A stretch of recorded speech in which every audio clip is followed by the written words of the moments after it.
சற்று முன்னர் கிடைத்திருக்கும் ஒரு செய்தி, ராகுல் காந்தி 2 தொகுதிகளிலிருந்து தேர்ந்தெடுக்கப்பட்டார் என்பது நாம் எல்லோரும் அறிந்தது. வயநாடு கேரளாவிலிருந்தும் உத்தரப்பிரதேச மாநிலம் ரேபரேலிருந்தும் தேர்க்கப்பட்டார்.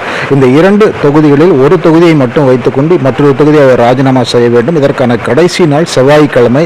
அதாவது தேர்தல் முடிவுகள் 15 நாட்களுக்குள் ஏதாவது ஒரு தொகுதியை வைத்துக்கொண்டு மற்றொன்று ராஜினாமா செய்ய வேண்டும் என்ற விதிமுறை.